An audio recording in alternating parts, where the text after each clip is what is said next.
Commander Zexthel adjusted his 3 arms on the control panel of his survey vessel as it drifted through the darkness of space. The Valdorian had been exploring dead worlds for the Galactic Council for over 20 years, and today felt like just another routine mission. His ship moved slowly through the outer rim of the Kepler 442 system, scanning planets that the Council records marked as completely lifeless. The 4th planet from the Sun had always been listed as uninhabitable. Zexthel remembered the old survey reports from 50 years ago that described it as a radiation-soaked wasteland where nothing could survive. The planet's star threw out deadly solar flares that would kill any known life form within hours. Yet, as his instruments began scanning the surface, something impossible appeared on his screens. "Commander, these readings cannot be correct," said Korth, his crystalline science officer whose body sparkled with confusion.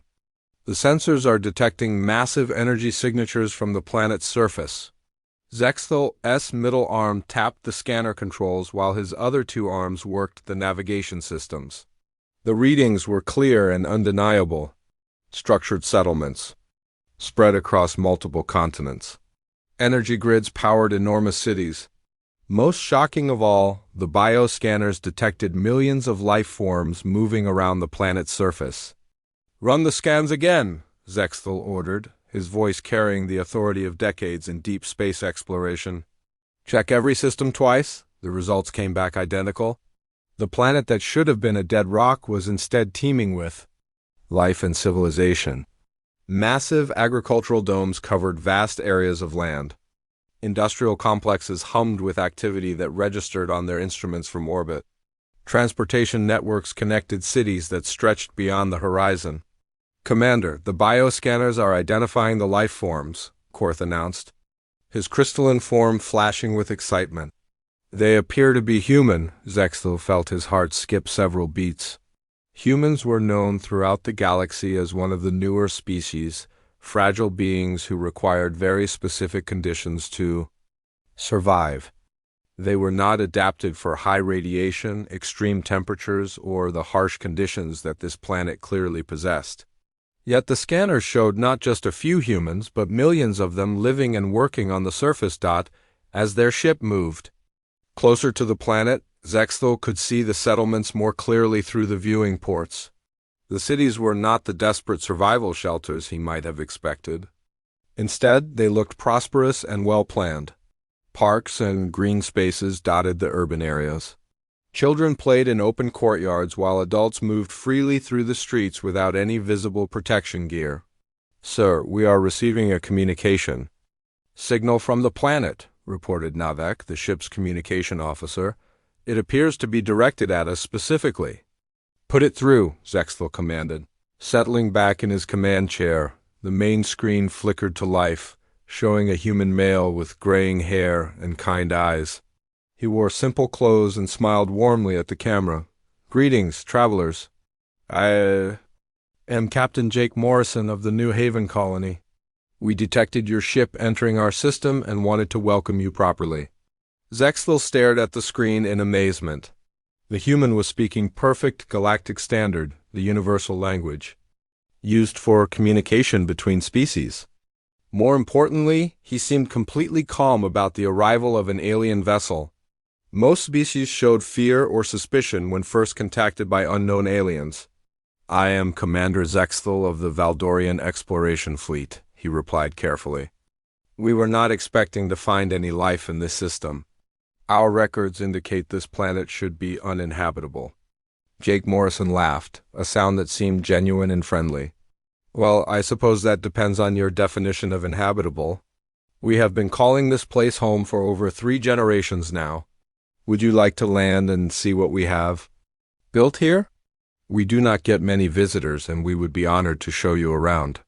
The casual invitation surprised Zexthel even more than the colony's existence. In his experience, first contact situations were usually tense affairs filled with suspicion and careful protocols. This human was treating their arrival like a social visit from neighbors. "We would be very interested in learning more about your colony," Zexthel replied. "We will prepare a landing party immediately." "Excellent." I will have Dr. Linda Hayes and engineer Ben Clark meet you at the landing coordinates I am sending. Now, they can answer your questions much better than I can. Fair warning, though, once Linda starts talking about our research, it can be hard to get her to stop. The transmission ended with Jake Morrison's warm smile, leaving Zexthel and his crew staring at the blank screen in confusion. The commander had conducted first contact with dozens of species during his career, but none had ever been so welcoming and open with complete strangers. "Prepare the landing shuttle," Zexthel ordered. "Full scientific equipment and recording devices. I want everything documented."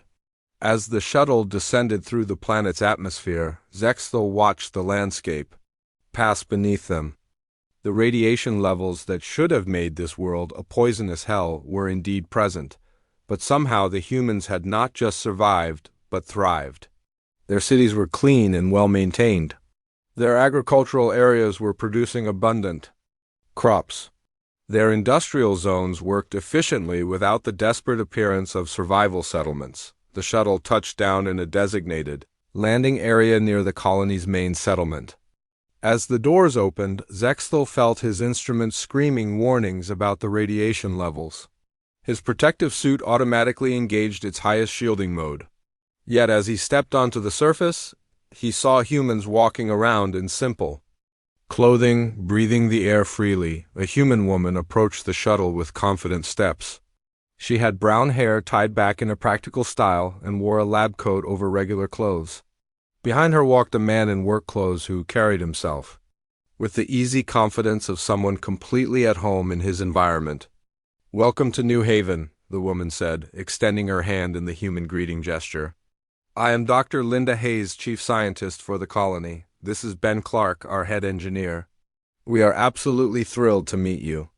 Zexthel accepted, a handshake carefully, his suit translating the gesture.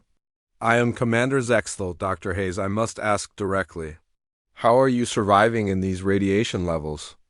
Our instruments indicate that the surface of this planet should be lethal to most known life forms." Linda Hayes smiled with the enthusiasm of someone who loved her work. "Oh, that is a wonderful question. The answer is quite fascinating, actually. We have developed some rather innovative solutions to what you might call environmental challenges. Ben here designed most of our protection systems, and I have been studying the biological adaptations we have developed over the generations." Ben Clark stepped forward, his face showing pride in his work. "Would you like to see how we have made this place livable? I think you will find our methods quite interesting." As they walked toward the colony's main buildings, Zexthel realized that everything he thought he knew about humans and survival was about to change completely. Dr. Linda Hayes led the alien delegation through the central district of New Haven with the excitement of someone showing off a prized creation. Commander Zexthel and his team followed closely, their instruments constantly beeping warnings about the dangerous radiation levels that surrounded them. Yet the humans walking past them seemed completely unbothered by conditions that would kill most galactic species within hours. "This is our main commercial district," Linda explained as they passed shops and cafes filled with humans going about their daily lives. "We have about 2 million people living in New Haven proper, with another 3 million spread across our agricultural settlements."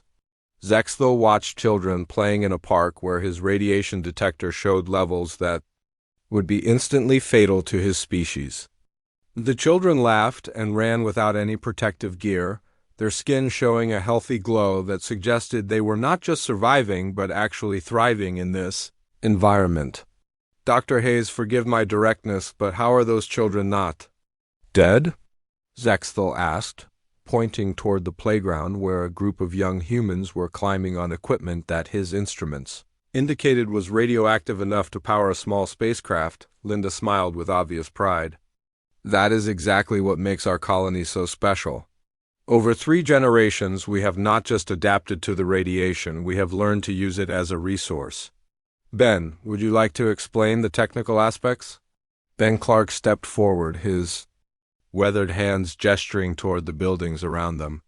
"When our ancestors first crash-landed here, they had 2 choices, die quickly or find a way to survive. They chose survival. The first generation built basic shelters and lived underground. But they were still getting sick from the radiation that seeped through everything.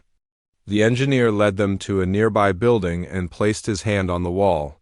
The surface immediately began to glow with a soft blue light. The second generation started experimenting with materials that could not just block radiation but actually absorb it. This building is made from a compound we developed that gets stronger when exposed to radioactive energy. Korth, the crystalline science officer, approached the wall and ran his scanner over it. Commander, these readings are impossible. The building material is converting radiation into structural integrity. The more radiation it absorbs, the harder it becomes. That is just the beginning, Ben said with a grin. Let me show you something. Really impressive. He led them to what looked like a normal streetlight, but as they approached, Zexvil's instruments went wild. The device was drawing massive amounts of radiation from the environment and converting it into clean energy that powered the entire district. We call them collectors, Ben explained. They pull radiation from the air and ground, clean it up, and turn it into electricity.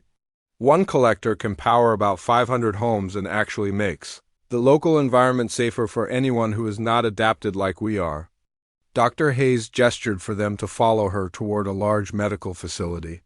The really fascinating part is what has happened to us biologically. Would you like to see our medical research center? I think you will find the results quite remarkable. Inside the medical facility, Dr. Hayes introduced them to Dr. Venth, Zexvil's own medical officer, who had been conducting scans of human volunteers. The alien doctor's expression showed complete confusion as she reviewed her readings. Commander, I have never seen anything like this, Dr. Venth reported. These humans have developed cellular repair mechanisms that work at incredible speeds. Their immune systems are enhanced far beyond normal human parameters. Most remarkably, they seem to have genetic adaptations that allow them to not just survive radiation but actually benefit from it. Linda nodded enthusiastically. The third generation, the current adults, began showing signs of true adaptation. Their cells repair radiation damage faster than it can accumulate. Some of our people can actually absorb radiation and convert it into enhanced healing and energy. She led them to a demonstration room where a human volunteer named Pete Johnson sat calmly while radiation levels that would kill most aliens were directed at him. Instead of showing any signs of distress, Pete looked more energetic and alert as the exposure continued. Pete here works in our most radioactive industrial zones, Linda explained. He can handle radiation levels that would melt our strongest protective suits. But more importantly, the radiation actually makes him stronger and healthier. Zexvil felt his worldview shifting as he watched the impossible demonstration. Dr. Hayes, how many humans have developed these abilities? About 60% of our current population shows some level of radiation adaptation, she replied. The younger generation is showing even stronger traits. We estimate that within 2 more generations, radiation exposure will be beneficial, rather than harmful for most of our people.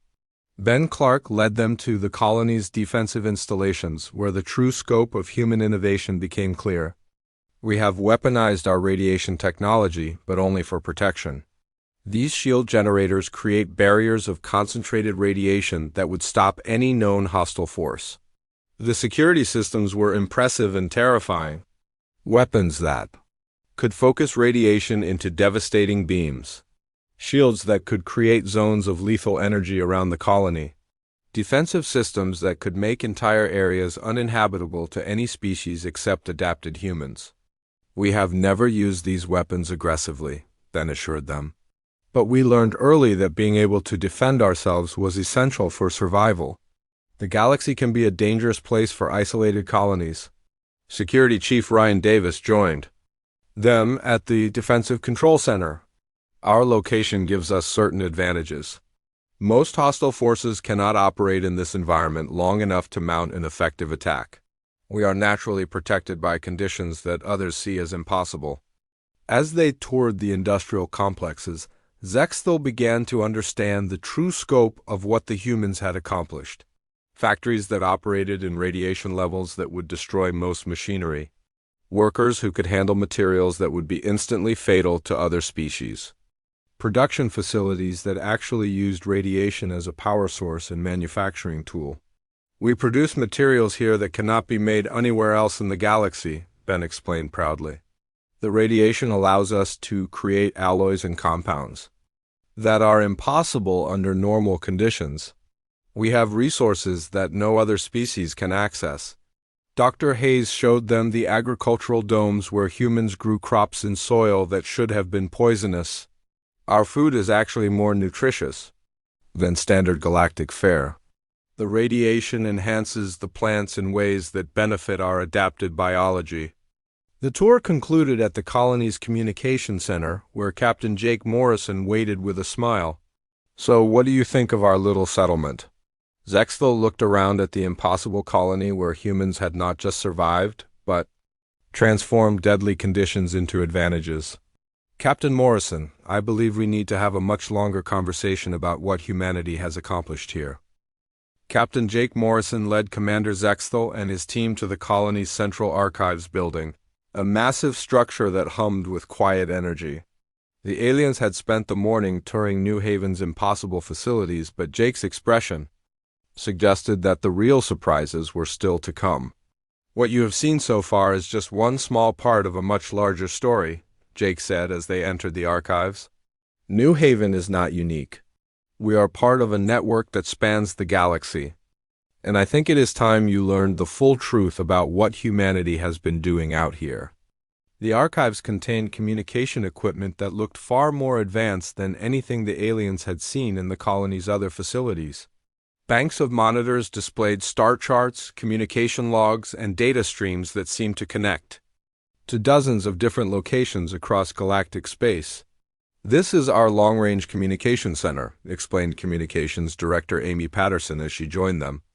"We maintain contact with 43 other human colonies, each one adapted to environments that the Galactic Council considers completely uninhabitable." Zexthel felt his 3 hearts racing as Amy activated the main display. A galactic map appeared, showing the locations of human settlements scattered across regions that no sane species would ever attempt to colonize. Red dots marked colonies and systems with deadly radiation, crushing gravity, toxic atmospheres, and other conditions that should have made life impossible. "This colony on Phosphor operates in temperatures that would instantly freeze most known life forms," Amy explained, pointing to a blue dot in a system far from any star. "The humans there have adapted to survive in conditions approaching absolute zero. They have developed internal heating systems and modified blood chemistry that allows them to function where even our best cold-weather gear would fail." Korth, the crystalline science officer, studied the display with obvious amazement. "Commander, these locations are all classified as uninhabitable in our galactic surveys. Some of these systems are marked as completely forbidden due to environmental hazards." Amy smiled with obvious pride. "That is exactly why we chose them. While other species fought over pleasant garden worlds, we quietly claimed the places that nobody else wanted. We have been doing this for over 2 centuries, and most of the galaxy has no idea we exist." She activated another section of the display, showing a mining colony that operated in the crushing gravity of a planet with 3 times normal weight. "The humans on Titan 7 have adapted to work in pressure that would flatten most alien vessels. Their bones are 3 times denser than normal. Human bones and their cardiovascular systems have evolved to handle the extreme conditions." Jake led them to a smaller display that showed the most remarkable colony of all. "This is our orbital habitat around Pulsar 9. The humans there have learned to harness the deadly energy of a neutron star. They live in conditions that would destroy most starships just by being in the same system." Dr. Venth, the alien medical officer, studied the data with professional fascination. "The biological adaptations shown here are impossible according to everything we know about evolution. These changes should take millions of years to develop, not just a few centuries. That is the key to understanding humanity," Dr. Linda Hayes said as she joined the group. "We do not just adapt to survive, we adapt to thrive." Each generation shows faster and more dramatic changes than the last. We are not just evolving, we are accelerating our own evolution. Amy brought up communication logs that showed regular contact between the colonies. We share technology, resources, and knowledge across the network. A breakthrough in radiation resistance here helps the colony dealing with solar flares on Mercury 6. Advances in pressure adaptation from Titan 7 help our deep-sea colonies on the water worlds. The display showed trading routes that connected the human colonies through regions of space that other species considered impassable. Ships designed to survive in environments that would destroy normal vessels carried resources and people between. Settlements that thrived in conditions ranging from the cores of gas giants to the surfaces of moons orbiting black holes. We have become the galaxy's hidden transportation network, Jake explained. We can move goods and information through areas that are completely off-limits to other species. Our unique adaptations have given us access to resources and strategic positions that nobody else can reach. Engineer Ben Clark activated another section of the archives showing technical specifications for technologies that had been developed across the human network. We have not just been surviving in these environments. We have been developing tools and technologies specifically designed to help other species access these regions safely. The technical displays showed atmospheric processors that could make toxic worlds breathable, gravity generators that could create normal conditions on high-gravity planets, and radiation shielding that could protect any species from the deadliest environments in the galaxy. We have been working on these technologies for decades, Ben continued. Our goal was never to keep them secret. We wanted to perfect them so that when we eventually made contact with other species, we could offer real solutions to the problem of galactic colonization. Amy pulled up another display showing economic data that made Zexthal-S instruments beep with surprise. Our colonies control access to rare minerals and energy sources that exist only in extreme environments. We have been quietly becoming one of the wealthiest civilizations in the galaxy without anyone noticing. The alien commander studied the data with growing amazement. Human colonies had access to materials that were considered legendary by most species. Elements that could only be formed in the cores of dying stars. Crystals that grew only in the intense radiation fields around. Pulsars. Rare compounds that existed only in the crushing depths of gas giant atmospheres. Why have you kept this secret? Zexthal asked. With these resources and capabilities, humanity could have become a major galactic power decades ago. Jake's expression grew serious. Because we have been watching the galaxy, Commander. We have seen what happens when species become too powerful too quickly. We have observed the wars, the conflicts, the destruction that comes from competition. For resources and territory, the archives displayed intelligence reports that showed detailed knowledge of every major galactic species, their military capabilities, their political structures, and their weaknesses. The humans had been silently observing galactic civilization for generations, learning about every species they might one day encounter. We chose to remain hidden until we were ready, Jake continued. Until we had developed not just the power to protect ourselves, but the wisdom to use that power responsibly. We have been preparing for the day when we would join the galactic community as partners rather than competitors. Amy activated a final display that showed the true scope of humanity's hidden presence. We have observation posts throughout the galaxy, monitoring everything from trade routes to military movements. We know more about galactic civilization than most species know about themselves. The revelation hit Zexthal like a physical blow. Humanity was not the fragile newcomer species that the galaxy believed them to be.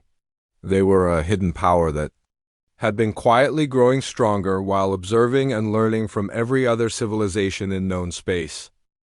Commander Zexthal stood in the communication center of his survey vessel, his 3 hands trembling as he prepared to contact the Galactic Council. The discoveries of the past 3 days had shaken everything he thought he knew about humanity. And their place in the galaxy? The quiet humans of New Haven had revealed themselves to be part of a vast hidden network that controlled more territory and resources than any known civilization. Council Control, this is Survey Vessel 7 Alpha requesting priority communication with Fleet Command. Zexthel spoke into his transmitter, his voice carrying the weight of a discovery that would change galactic history. The response came within minutes, faster than normal Council communications. 7 Alpha, this is Fleet Admiral Lexmore. Your preliminary reports have caused significant concern among the Council members. Explain your situation immediately. Zexthel took a deep breath before beginning his report. Admiral, the human colony we discovered is not an isolated settlement. It is part of a network of colonies that spans the galaxy, operating in environments that we classified as uninhabitable. They have been secretly developing technologies and capabilities that exceed our current understanding of biological adaptation and survival. The silence that followed lasted so long that Zexthel wondered if the transmission had been cut. When Fleet Admiral Lexmore finally responded, his voice carried a tone of barely controlled alarm. Commander, maintain complete quarantine around the human colony. Do not allow any vessels to leave the system. A full investigation fleet is being dispatched to your location immediately. The investigation fleet arrived within 2 days, bringing with it some of the most advanced scientists and military analysts in the galaxy. Fleet Admiral Lexmore himself commanded the massive vessel that took position in orbit around New Haven. The human colony continued its normal operations, seemingly unbothered by the arrival of dozens of alien warships. Captain Jake Morrison contacted the fleet with the same calm friendliness he had shown to Zexthel's small survey vessel. Welcome to our system, Admiral. We have prepared facilities for your investigation teams and are ready to answer any questions you might have about our colony and our people. The investigation began immediately with teams of alien scientists and military experts examining every aspect of the human settlement. What they discovered exceeded even Zexthel's alarming reports. The humans had not just adapted to survive in impossible conditions. They had transformed those conditions into advantages that gave them capabilities no other species possessed. Colony. Economist Steve Parker met with the investigation team's trade analysts, sharing economic data that revealed the true scope of human commercial activity. Our colonies have been developing trade networks that connect regions of space that other species cannot access. We control transportation routes through areas that are completely off-limits to normal galactic commerce. The economic implications were staggering. Human colonies had access to rare materials and energy sources that existed only in the galaxy's most dangerous regions. They had been quietly accumulating wealth and resources while remaining invisible to normal galactic economic systems. Military. Analyst Colonel Lisa Martinez provided intelligence briefings that shocked the alien investigators. We have been monitoring galactic military activities for over 50 years. Our observation posts are located in regions that no other species can reach, giving us perfect visibility into fleet movements, military exercises, and strategic planning. The intelligence data that Colonel Martinez shared showed detailed knowledge of every major species' military capabilities, weapon systems, and defensive strategies. The humans had been watching galactic civilization like observers studying animals in a zoo, learning everything about potential threats and opportunities. We know the exact specifications of every warship in the galactic fleet, Colonel Martinez continued with professional calm. We have detailed maps of every military installation, supply depot, and strategic resource location. We have been preparing for eventual contact with other species for generations. Dr. Venth, the alien medical officer, presented her biological analysis to the investigation team with obvious amazement. The human adaptation process is not just evolutionary, it is accelerating at an impossible rate. Each generation shows faster and more dramatic changes than the last. They are not just evolving, they are directing their own evolution. The medical data revealed that human children born on New Haven showed adaptations that surpassed their parents within their own lifetimes. The radiation resistance that had taken the first generation years to develop was now appearing in newborns within months of birth. If this acceleration continues, Dr. Venth reported, Humans will develop capabilities that exceed anything we have seen in galactic history. They are becoming something entirely new. The investigation team's findings painted a picture of humanity that terrified the alien leadership. The humans were not just surviving in impossible conditions, they were thriving and growing stronger with each generation. Their hidden network controlled strategic positions throughout the galaxy, and their technological capabilities were advancing at rates that threatened to surpass all other civilizations. Fleet Admiral Vexmore called an emergency council session to discuss the implications of the discovery. Representatives from every major galactic species participated in the communication, their expressions showing the same mix of amazement and concern that Zexthel had felt when he first learned the truth. "The question before us," Admiral Vexmore announced to the assembled council, "is whether humanity represents an opportunity for galactic advancement or a threat to the existing order. Their capabilities could benefit all species, but their hidden nature and rapid development suggest potential dangers." The council debate that followed revealed deep divisions among the galactic species. Some argued that humanity's secretive behavior and hidden military capabilities made them an immediate threat that required preemptive action. Others suggested that cooperation and partnership might be more beneficial than conflict. "We must consider that humanity has had the capability to reveal themselves or attack other species for decades," argued Council Member Vextal of the Centauri Federation. "The fact that they chose to remain hidden and continue developing beneficial technologies suggests peaceful intentions." Council Member Thokran of the warrior clans disagreed strongly. "Any species that can hide this level of capability while secretly monitoring our activities represents a fundamental threat to galactic security. We cannot allow them to continue developing unchecked." The debate continued for hours, with species representatives arguing about the proper response to humanity's revelation. Some called for immediate military action to contain the human colonies. Others suggested diplomatic contact and cooperation agreements. Captain Jake Morrison, monitoring the galactic communications from New Haven, knew that the next few days would determine not just the fate of his colony, but the future relationship between humanity and the rest of galactic civilization. The secret that humans had kept for generations was finally revealed, and the galaxy would never be the same. Commander Zexthel stood in his command center, watching the massive galactic fleet that surrounded New Haven. The debate among the council members had continued for 3 days, with no clear resolution about how to handle the discovery of humanity's hidden capabilities. Some species demanded immediate military action, while others argued for diplomatic contact. The tension in space was so thick that even the humans on the planet below had begun to prepare their defensive systems. The decision that would change galactic history came not from the council chambers, but from Zexthel himself. After days of watching the humans continue their peaceful activities while alien warships surrounded their world, he realized that the choice facing the galaxy was not about controlling humanity, but about learning from them. Fleet Admiral Vexmore. "This is Commander Zexthel requesting private communication," he transmitted to the flagship. "I have a recommendation that I believe will serve the best interests of all galactic species." The Admiral's response came quickly.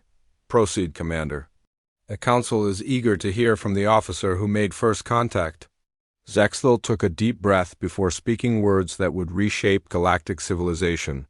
"Admiral, I recommend immediate diplomatic contact and partnership agreements with the human colonies. Based on my observations, humanity represents the greatest opportunity for galactic advancement that we have ever encountered." The silence that followed made Zexthel wonder if he had just ended his career, but he continued with conviction. "The humans have shown no aggressive intentions despite having capabilities that could threaten any of our worlds. They have developed technologies that could benefit every species in the galaxy. Most importantly, they have demonstrated a willingness to share their knowledge freely with anyone who approaches them peacefully." Fleet Admiral Vexmore's response carried surprise and interest. "Explain your reasoning, Commander." "Sir, the humans could have revealed themselves decades ago as a dominant military power. Instead, They chose to remain hidden while developing technologies specifically designed to help other species survive in hostile environments. Their actions suggest they are more interested in cooperation than conquest. The conversation that followed lasted for hours, with Sexthel sharing every detail of his interactions with the human colonists. He described their openness, their willingness to share technology, and their genuine excitement about meeting other species. Most importantly, he emphasized how their unique capabilities could solve problems that had plagued galactic civilization for centuries. Within 6 hours, Fleet Admiral Lexmore made the announcement that would change everything. By order of the Galactic Council Emergency Session, we are establishing immediate diplomatic contact with the human colonies. The Human-Alien Cooperation Initiative will begin with New Haven as the first joint research facility. Captain Jake Morrison received the news with the same calm smile he had shown throughout the crisis. We are honored to work with the galactic community. Dr. Hayes has been preparing research proposals for months, hoping for exactly this opportunity. The transformation began immediately. Dr. Linda Hayes took charge of the new cooperation program, working with scientists from dozens of species to adapt human survival technologies for different physiologies. The first breakthrough came within weeks when her team successfully modified radiation resistance technology to protect crystalline beings like Korth from energy damage. Engineer Ben Clark found himself leading workshops where alien engineers learned to build structures that could survive in previously impossible environments. His radiation conversion technology was adapted for species that could not tolerate high-energy environments, allowing them to safely work in regions that had been completely off-limits. The Galactic Council established the first mixed species research station on New Haven, where humans and aliens worked together to solve problems that neither could handle alone. The combination of human adaptability and alien advanced technology produced innovations that exceeded anything previously achieved in galactic history.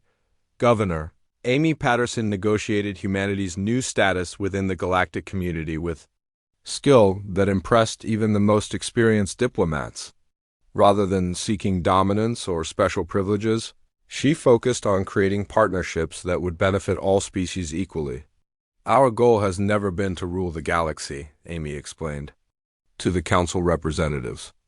We want to be partners in opening new frontiers that will benefit everyone. The universe is vast enough for all of us to thrive together.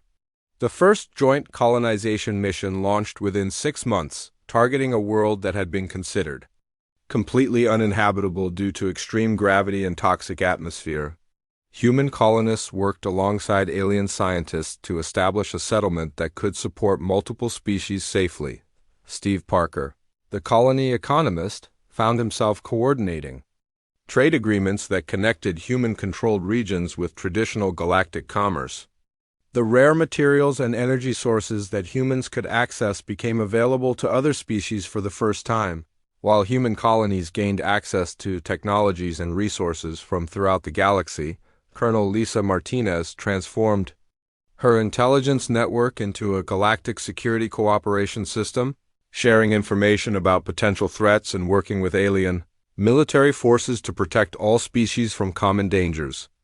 The observation posts that had once been secret human advantages became joint facilities that served the entire galactic community. Dr. Venth, the alien medical officer, established the first interspecies biological research center on New Haven, studying how human adaptations could be safely applied to other species.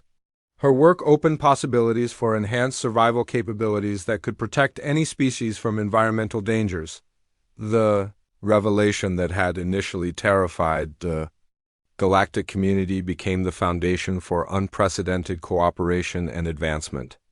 Species that had been limited to narrow ranges of habitable worlds suddenly found themselves able to access vast new territories with human assistance. The galaxy's first mixed-species colony ship launched 2 years after first contact, carrying volunteers from 12 different species to establish a settlement around a neutron star that would have been impossible for any single species to colonize alone. The mission used human radiation technology, alien advanced engineering, and cooperative techniques developed through the partnership program. Captain Jake Morrison stood with Commander Zexthal on the observation deck of the New Haven space station, watching the colony ship disappear into hyperspace. The friendship between the human captain and the alien commander had become a symbol of the new galactic cooperation. "When you first arrived here, did you imagine it would lead to this?" Jake asked, gesturing toward the bustling space station, where humans and aliens worked together on projects that were transforming galactic civilization. Zexthal considered the question carefully before responding. "I thought I was documenting another dead world. Instead, I discovered the future of galactic civilization. Your people did not just survive the impossible, you made it possible for all of us to reach beyond our limitations." The transformation continued to spread throughout the galaxy as more species joined the cooperation initiative. Worlds that had been written off as uninhabitable became thriving mixed-species colonies. Technologies that had seemed impossible became routine tools for exploration and survival. The aliens had found a human colony expecting to document another failed settlement. Instead, they discovered that cooperation and adaptability could overcome any challenge the universe might present. The discovery that changed everything was not just humanity's hidden capabilities, but the realization that working together made all species stronger than any of them could be alone.